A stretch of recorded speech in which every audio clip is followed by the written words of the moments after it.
In 2003, Tori Amos was voted the world's 5th best touring act by readers of Rolling Stone magazine. That result becomes particularly impressive when you take into account the fact that she has performed many of her shows solo, with nothing more than a piano for accompaniment. Since her first world tour in 1991, she remains one of the world's most active live performers, putting in more than 1,000 concerts over the space of her career. After playing the piano bar circuit in LA and failing to get a music career off the ground in the US, she took off in the UK with her lilting piano-based album Little Earthquakes. Her subsequent releases have earned her more than 12 million album sales and a fiercely loyal fan base, as well as a reputation for being emotionally intense and more than a little eccentric.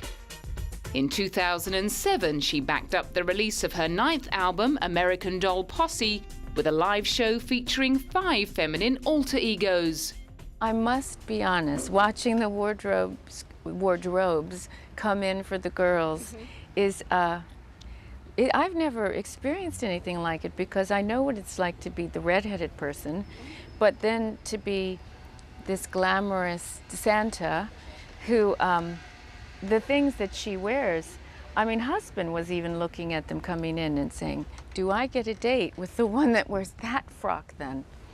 And I'm thinking, it's quite something to open yourself up to a different way of expressing yourself. So yes, the girls are teaching me all kinds of new tricks.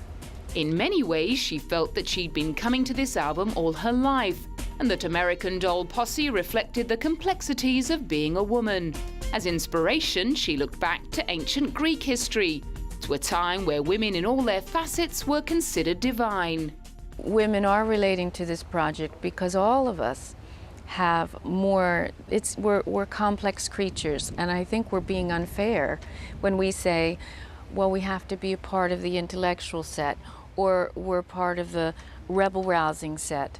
And then we paint ourselves into these corners instead of stepping out of one painting into another and thinking of ourselves as an exhibition, not just a painting. In 2008, as well as releasing Tales of a Librarian, a compilation of hits she likes to refer to as a sonic autobiography, she also started work on her 10th studio album, Abnormally Attracted to Sin. I'm beginning to start composing. I've gathered books from all over the world, and I have them laid out on the floor in the piano room in Cornwall. So I begin as a songwriter. The next stage, I don't know what it is, but I always love this part of it. It's like baking a cake when you're a kid.